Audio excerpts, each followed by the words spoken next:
Well, good evening, everybody, and welcome to the second in this series of community meetings to talk about parenting. We're calling it Parenting in the 21st Century. I'm Dr. Jim Wellborn, and I'll be talking a little bit about some things to kind of give us a structure about some ideas to think about and hopefully some practical strategies and techniques to use. And we will also have the opportunity to be able to pause and take questions from folks and talk about the real aspects of parenting. I've got some structured things to do just to kind of give us some things to think about and ways to put a focus on what we may talk about, although we can wander into whatever direction that you want to go. One of the things that I wanted to say before I dive right into some of the content is I wanted to give you some information about some resources that we've started to put together for parenting, for parents in the Harvest Hand community. And one of the ways that we've done that is that I have a website that is right there. You can see on the screen, drjameswellborn.com, www.drjameswellborn.com. So at drjameswellborn.com, this is a screenshot of that homepage, and you can see on the bottom left-hand corner, and I'm going to highlight it there, there's the Harvest Hands logo. And if you go to that page and hit that logo, it's going to take you to a page that's got resources that we're starting to put together just for parents and some things for teens, for the folks in Harvest Hands community, the community that Harvest Hands is in. And so you can see there's going to be a section that has parenting videos, and there will be recordings of these parenting community discussion meetings that we have, and some other videos too. There's also a parenting resources page, and there's a teen resources page. I want to draw your attention to the parenting resource page. And this is what will happen if you click on the parenting resource page. And at the top of this page, as you can see, there's a table of contents. And there's going to be selected books on parenting. And some of the things that I'll be talking about will reference things from various parenting books. And those books are listed on this place right here. So if you hit that blue selected books on parenting, it will flip you down to that part of the page that's got those particular resources. But there's also going to be parenting websites that we come across that seem to potentially be useful and helpful. There's going to be a section on selected parenting topics and general resources. Now, we're also running this summer, I'm taking the primary lead in doing what we're calling feelings groups with all of the elementary school kids and the middle school kids. And there are some resources, books, and other things that can be helpful that you can actually read with your kid that addresses some of the things that we're working at, that we're spending some time developing in those feelings groups. And one of the things I also wanted to mention is, as you can see at the bottom of this page here, this screenshot, is some instructions about how to go and get a library card at the Pruitt branch of the library, which is right there in the Harvest Hands neighborhood. The books on this list are all available through Nashville Public Library. And in fact, if you click on the links that's on this page for those books, it will take you to the library page. So these are not books that you have to buy. These are books that you can either have the library, once you get a card, get for you and make available to you. Some of them are actually ebooks that you could pull up on your device, like your computer or your phone. So there's a number of different ways to get some resources that's going to address some of the things that we're doing in the feelings group, but also some of the things that we'll be talking about with the parenting things that will be a focus of these meetings that we're, as I was saying, planning on having once a month. So what I wanted to just say briefly also is that previously on Parenting in the 21st Century, so the last time we got together, it focused on two different things. One was talking about the goals of parenting, and that is that the importance of focusing on parenting being about keeping your kids safe and about having healthy family functioning and about developing some life skills and also about developing a healthy sense of self. So those are kind of four core things that parenting is really focused on, and all the different things that you do when you're parenting focusing on that. And then there was another very specific aspect of that, which was a couple of elements of parenting. And the elements of parenting that I've really come to focus on in terms of talking with folks about parenting is that anything that you do as a parent in terms of strategies or techniques, that it's really important to try and incorporate three elements to that. One is to have a technique or approach that has a loving component to it. Another is an aspect that has a component of having it be structured. And a third component of that is a way to communicate respect to your kid. And the reason for that is that where kids develop a sense of self-love is by the love that they experience from the important adults in their lives. And where kids develop a sense of self-discipline is from the kind of structure that's in their lives. And for kids to develop self-respect, it's about the respect that they're provided by important adults in their lives. So that's why we have this focus on that. And at various times when I'm talking about the information part of these discussions, you'll be able to see, and sometimes I'll say explicitly, about how the love and the structure and respect are kind of contained within different strategies and techniques. Okay, so the focus that I had for giving us a kind of way to some things to think about tonight is what I'm calling positive parenting. And there are lots of people who call it this, but it's about positive parenting. And positive parenting really focuses on a couple of core things. It's focused on building up your kid rather than just shutting down. A lot of the parenting that we kind of spontaneously do, or at least maybe I should own that, the spontaneous parenting that I tended to do. My kids are 32 and 34 now, so they're a while out of that. But back when I was doing this, that it was much easier and much more efficient to just shut things down, to like tell them to stop, to like give them direct instructions and just do this and don't do that and all that kind of stuff. So those things are really efficient aspects of parenting. But one of the things that you lose from that is some of the things that your kid needs to develop to be able to take into adulthood. So you can manage your kids really good when they're young, but they may not get all of the experience of being able to manage themselves. And that comes from different kinds of parenting. So positive parenting is a way to do that without using harsher techniques or corporal techniques like spankings and that kind of stuff. And also about how to kind of guide and direct. So it's going to be about building up your kid rather than shutting things down. It's going to be about reinforcing behaviors. And so making them want to do those more rather than finding ways to make them do less. So you want them to do more of the positive and less of the negative, but you're going to focus on the positive. It's going to be about nurturing them. And so being kind of more loving and caring in how you present stuff, not rejecting and saying, you need to get out of here because you're driving me crazy. Although there are going to be times that you say that. This notion about what we're doing when we're talking about parenting is you do as much as you can and do the best that you can. And it's not always going to be perfect. It's about being positive and talking about things that need to happen or can happen or should happen, not the things that haven't happened or won't happen or never happen.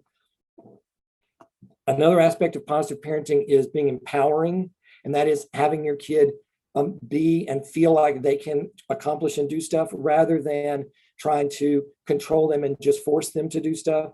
And another aspect of positive parenting is being protective rather than neglectful. Okay, so these are kind of core elements to what's talked about as positive parenting. And by the way, this concept was really most effectively talked about by a book and then became a series of books that's called Positive Discipline. And that book was primarily authored by Jane Nelson. And she had colleagues and co-authors for other stuff. But there's a lot of information about that. That book, for example, is in that list of books in that area of parent resources that I was talking about earlier. And you can go and find that and get some other specific ideas. Okay, so this is positive parenting. And what I want to, and I've got my special little thing, which I forgot about.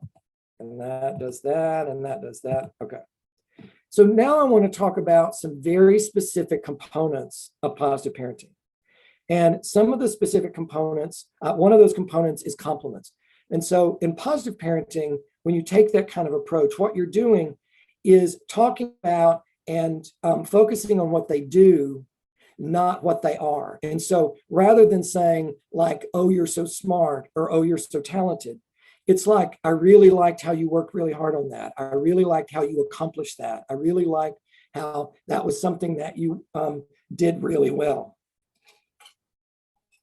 excuse me, the idea is that this is about making sure that you are identifying and highlighting the things and that you notice the things that they're doing that are positive qualities about them so that they can feel better about themselves. Another aspect of this of positive parenting is what they did right. And that is in focusing on what they did well rather than what they did wrong. And so that would be things like, you really did a good job on that paper. Here's some examples that I list on this slide here. You started out here's one where they didn't end up having the whole thing be good. But what you did is you still focus on the part that they did well, and then move to what they can work on with the other parts of that. So you started out good. That was how to get all your clothes together. We'll keep working on getting them hampered. So they've gathered up their clothes, and then they just kind of stopped or dumped them or went on to do something else. And she said, I really like how you gathered them up, but the next piece is going to be about putting them in the hamper. So that's that notion about focusing, for making sure that you for sure focus on what they do right. Another element of positive parenting is one that has been talked about really a lot in the culture. So it's been around for a long time, which is catching them being good. And this concept is really about having your kid see that they're going to be able to get your attention by them doing stuff that you like or desire, or being good, doing stuff right, those kinds of things, rather than being bad. So it can be the case that some kids will actually act up if you're like distracted, or if they don't have the feeling that they're getting the attention that they would like.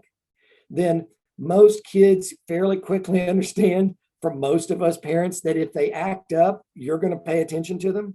So this is the concept of trying to make sure that you don't inadvertently start reinforcing them doing stuff in a negative way to get your attention, by making sure that you catch it when they do stuff that is in a positive way. So I noticed you put your toys back on the shelf. That was a kind thing you did for your sister. Now, this catching them being good is also, you're looking for the kinds of behaviors or character traits or things for them to do that you want them to continue to do. And so rather than looking out for when they mess up, you're going to look out for the things that they do right so that you can keep encouraging that. Positive parenting also includes guiding them rather than driving them. And so this means that there are times that it can be really helpful to go through something with them, rather than saying, get in there and do your stuff and pick up and what are you doing in here? Why haven't you done your chores? Those kinds of things. Let me say it again. There are going to be times, it's not like saying that is inherently a negative thing. It's that, or undesirable. It's that when it's the only thing, it's that there's a lot that you miss. There's opportunities that you miss, because you can also do things like, all right, they've got schoolwork. They've got some, if it's a younger kid, they've got some letters that they have to copy so that they're learning their alphabet or whatever. That's all right. Let's do this together. Take your pencil and write out these letters with me. So you could say, go sit at the table and do your homework. Perfectly fine. But from a positive parenting perspective, it's also important to have times when you actually sit down with them, when you're actually guiding them through that. And so they respond to somebody who's insulting them. You say, when someone says something insulting, try saying this. They've said something like, and so you'd say, don't you ever talk to somebody like that again. Okay, that's the not positive parenting. The positive parenting is, let's think about how it is that you should respond in a situation like this. Another aspect of positive parenting that can be important to put into as the strategies and techniques that you use is what I'm calling correction. And it's really about correcting them, namely how to do it correctly rather than how to not do it. And so that's not here's the thing. That's not the way we talk to people. This is how to say that. Or stop, you need to do that the right way. Now notice that's like, you really messed up. That's the wrong way to do it. That's not. Notice the difference. It's about focusing on stop, you need to do that this way, not stop, don't do that way. You're moving them in this direction where they have a better sense about what they're going to do, what they should do, how they should do it. But it also puts a more positive aspect to your relationship with your kid. There's another part of positive parenting, and this will be something we've already mentioned earlier about one of the elements, and that is structure. But the idea, the aspect of structure that I'm thinking about in this instance is about setting up your kid for success rather than kind of noticing or focusing on when they fail. And what I'm meaning by that is you can, for example, with a again, little kids are a kind of easy example, at least for me, it seems, at least tonight. But that is, if you put like a whole bunch of candy in front of them and then you step away and you say, don't touch that candy, and they snatch up that candy when you turn your back, then you have to punish them for that. There has to be some consequence for that because you told them not to and they didn't follow what you said. This is what parenting is supposed to be. But what I'm going to kind of focus on here is that it was a bad idea to put that candy in front of them because some things can be beyond what a person can keep themselves from doing. Now, with teenagers, it might be having some alcohol that's readily available in the house that's not like put aside and everybody leaving the house with your teenage kid there and they want to experiment with alcohol. Okay, so there's lots of different features and forms of this depending on the age. But the point is being really trying to be thoughtful about not putting unnecessary, maybe what I should call this is unnecessary temptation. This is kind of an unnecessary temptation thing. Another aspect of positive parenting is a focus on educating, and that's teaching your kid about the different things that they need to do and how they need to do stuff rather than just telling them how to do that. And so go put your clothes up or, fold it this way or those kinds of things. Those are kind of telling them what to do as opposed to when you put your clothes up, this is how I want you to do this. I want you to do it like this and this and this and this. Excuse me. And then have them go do that or even have them do that. Here's one of those things about doing it with them while you're standing next to them and just letting them go through it. And when they do that, no, you kind of missed it on this part. This part. So we'll do that. We'll start combining some of these. This part you really did well, but this part you didn't get. And so take that back out. And so that's an example if you're talking about putting clothes up in a drawer or something like that.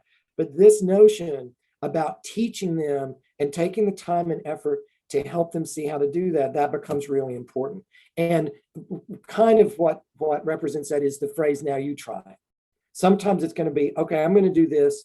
I'm going to put all the forks from the sink that we've washed in the fork and spoon drawer. And then I'm going to take them out and you do that. So notice that's not even efficient because the forks and spoons have already been put in there by you. But the efficiency is not always what you're after with parenting. It's also about having your kid learn how to do stuff the right way and to be doing stuff the way they're supposed to. Another aspect of positive parenting is what I'm referring to here is spontaneous positivity or being spontaneously positive. And this is a ratio of positive to negative interactions. There's some really powerful, really interesting research that was originally developed from looking by these people who are doing research on couples and relationships, and especially what led to marriage and committed relationships and how those relationships stayed together and how they fell apart. And one of the early things that they found out is that if the ratio of positive to negative interactions falls below 5 positive to every negative, to 1 negative. So for every time you have an argument, for every time you have a snippy remark, for every time you get annoyed, there needs to have been 5 other times when things were going positively or pleasantly. And these are not dramatic things. It doesn't mean like you're given a gift 5 times. It can be things like just saying, I love you. It can be things like saying, can you get something? Can I get you something from the kitchen? Or those kinds of things. This same ratio is important for your kids, especially if you've got if you're really stressed household, if everybody's got a lot of kind of not a lot of free time and they've got to move and there's constantly kind of got to get this done. Those are situations that are likely to have more negative interactions because there's less room to be able to kind of make your way to stuff or have more positive things happen. And so this is a way of thinking. Here's what I recommend to parents. If you start to correct your kid and you can't think of 5 positive interactions that you've had with them, not gifts, but just positive things. Hey, sweetheart, I love you. Those kinds of things. If you can't think of 5 positive things, pay attention to that, but also quickly do 5 positive things and then correct him on the thing. Get that 5-to-1 ratio of 5 positive to 1 negative, because it makes a huge difference. And that's going to be a useful thing. And so that's anything, asking them about their day, all of that kind of stuff. Okay, so the spontaneous positivity is there. Practice, that's one of my favorite aspects of parenting techniques, but it's also a really important aspect of positive parenting. And that is that they have to practice the correct way rather than punish the wrong way. And so they come in and start yelling, I want this. And you say, I beg your pardon. Why don't you just sit right down, and you can stay there for 15 minutes and have quiet time. Okay. So that's going to correct them, and that can work. But there's another thing you can do, which is say, oh, no, okay, go right on back out. And then we're going to do 3 times where you go back out and you come in and say to me the right way, hello, mother. Have you had a good day? I was just wondering if I might be able to watch something on the television. Okay. And they have to go back and do this 3 times. So it can be actually a form of unpleasantness, because many kids are frustrated by this, but it's also a positive thing because it's really specific and it's telling them exactly the kind of parenting, the kind of response that they're supposed to have and what you're going to expect of them. And if they don't, they're going to have to do it over and over again until they get it right. Okay, so that's the concept here. Really love this one because it's really annoying to kids, but it's also, to me, kind of funny as a parent because, frankly, I have character flaws and it makes me laugh when the kid gets annoyed by something and it's actually productive and positive and helping them. Another aspect of positive parenting is problem solving, and that is generating solutions with them rather than just telling them what to do. And so what are the different ways that you could do this? How are you going to figure that out? Okay, we've got to get this. You've got to get this picked up. How are you going to do that? The idea is to have them start thinking about this at your prompting, because then what happens is that they start practicing problem solving, but they also start practicing when you say in the future, you need to go do this. This is your responsibility today.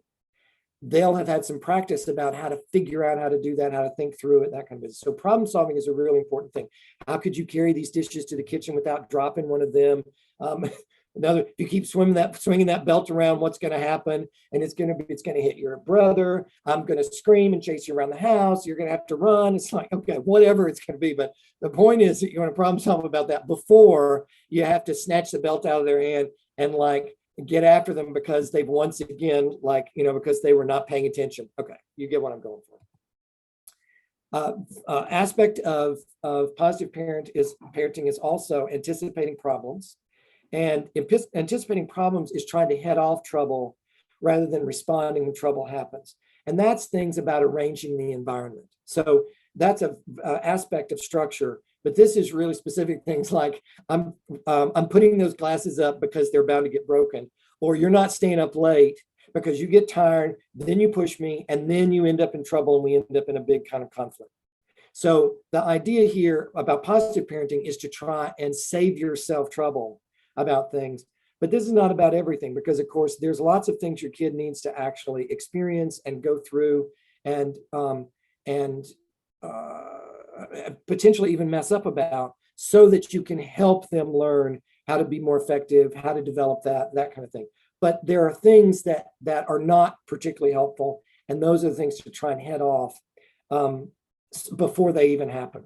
Because as you know, there's enough stuff that even when you anticipate problems, you're going to have stuff that's going to come up. Your kid is going to be get into trouble. They're going to push limits. They're going to do all the stuff that kids do.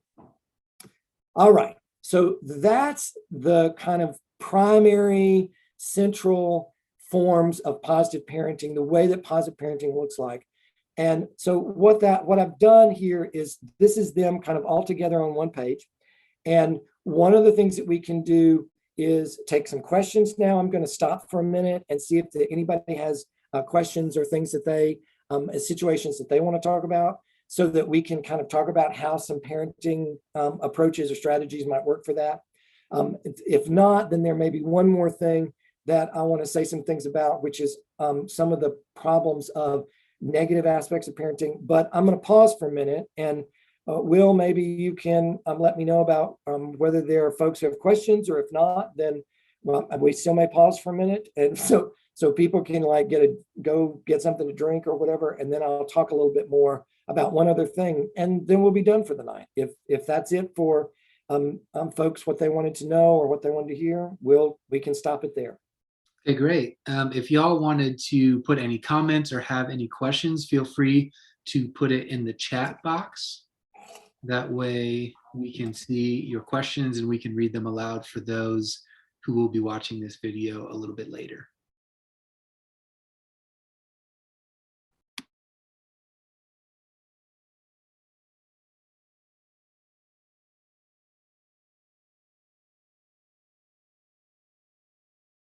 So what I think I may do then is I'm going to talk just a little bit more about one other thing.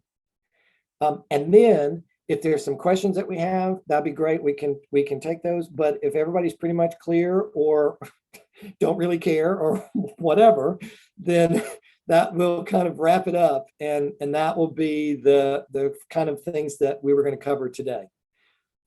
So the one other thing that I was thinking about when I was thinking about positive parenting is it was also what I'm going to call negative parenting.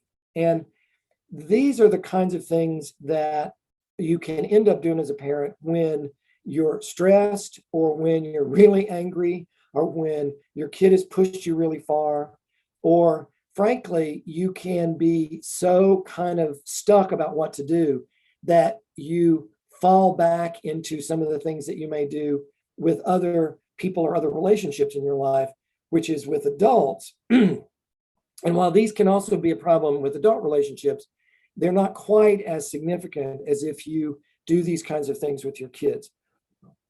Excuse me. And so what I wanted to say just a little bit about were a couple of things that were kinds of responses as a parent that have a really negative impact on kids. And so it's really helpful and it's really important for you to be aware of these and do your best not to use those when you're interacting with your kid, because these things in this negative parenting category can dig in and actually interfere with that positive sense of self that I was mentioning earlier, which is self-love and self-discipline and self-respect.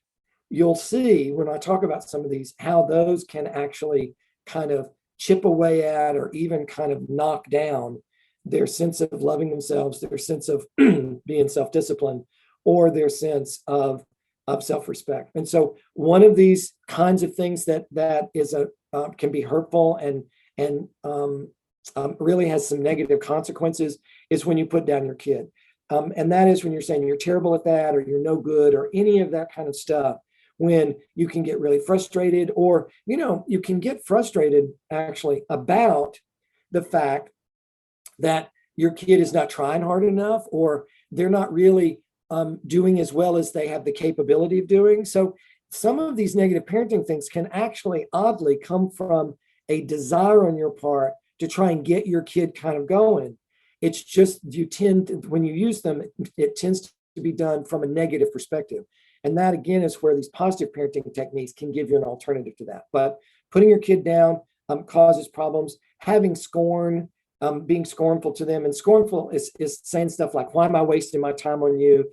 And I don't make sure you're worth it. It's this notion that they're just this not desirable person and they're a less than kind of thing.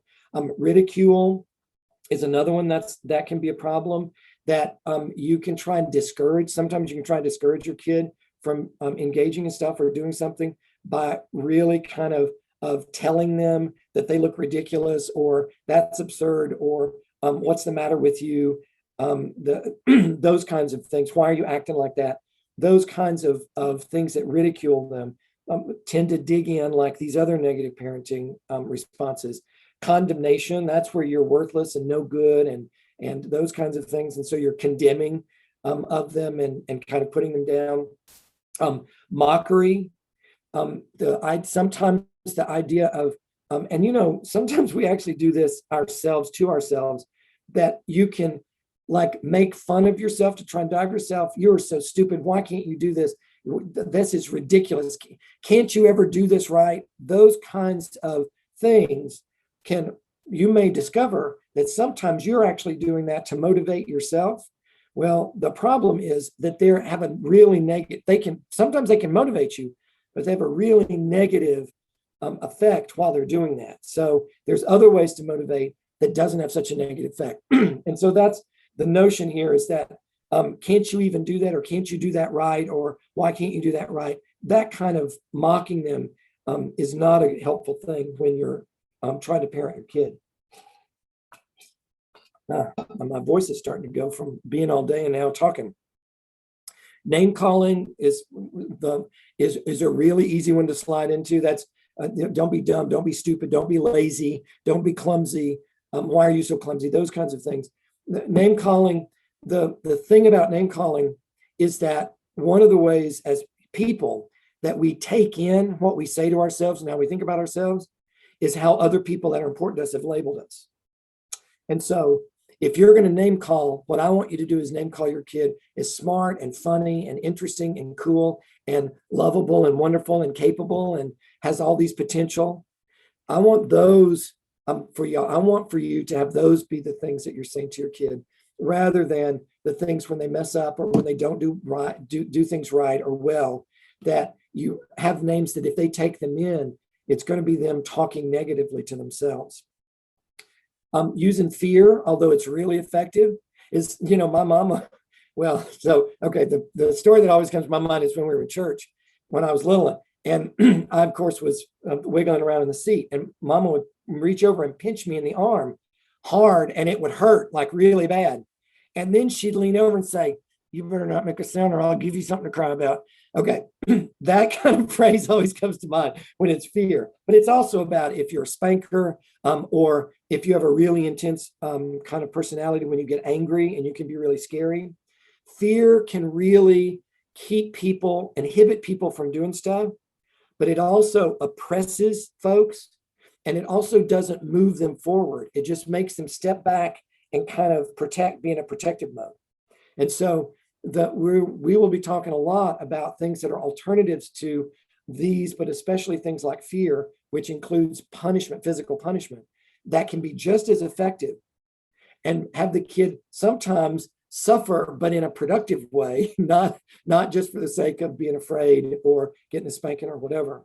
So we're going to be talking about that, but that's because fear really shuts down a person from being able to think in a forward-moving way and to be more kind of able to go out and make things happen in the world. It tends to make you kind of draw back. Humor, which you can see, and you will probably see more and more as we go along. I'm really into like humor. It's really a thing for me, and sometimes to the point that I laugh in ways that it's too much. And so, but there are things that I try and work on that, but who knows? You'll see sometimes that doesn't help. But the idea here is that you can also use humor to make fun of your kid, or to be joking about stuff. Oh, what are you doing? Oh, didn't you? Why didn't you? I could, and those kinds of things. And so I put in there that it's sometimes humor is a problem, and it's laughing at them, not with them. Laughing at them also becomes like mockery, becomes like ridicule.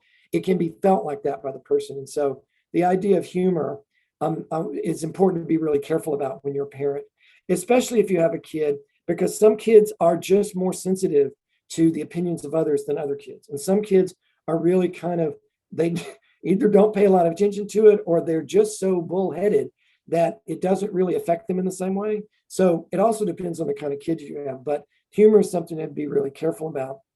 And then a final negative parenting thing I wanted to just mention that's really something to try and avoid also is humiliation. And that is, why didn't you try? And what's the matter with you? And you'll never amount to anything. And those kinds of things, ways in which you may be thinking that if you can make them feel bad enough, it will kind of energize them to do something or to do it right the next time, or that kind of business. But more often than not, what ends up happening is that with things like all of these negative parenting things, that you end up with more negative effects of those, regardless of whether they can actually have some things that move kids forward or have them respond better. But the other parts of things that we pay attention to, the other things like how they think about themselves and some of the skill development, that's what these things aren't very helpful with. So those were just some thoughts that I had about kind of some aspects of things that are like the opposite of positive parenting techniques or approaches. And these are the negative parenting approaches, techniques. And so that's why I'm suggesting that you think about this, that you give some kind of notice what you're doing. And if you find yourself doing some of these things, think seriously about trying to find some of these more positive parenting strategies or approaches to doing things to replace that with, because I'm going to tell you that those positive things both can be effective. Lots of research on this, and just parents who actually use these techniques, but also it builds other things in addition to that. So those were some of the things that I was thinking about. And these were the things I was thinking about, is the kind of focus that we could have tonight to think about some parenting things. The plan for us is to continue to have these on a monthly basis, where we'll get together for Zoom for a while. Maybe we'll have them in person. We may have a what they sometimes call hybrid, where we could be getting together, but we'll also have people who could come in on Zoom.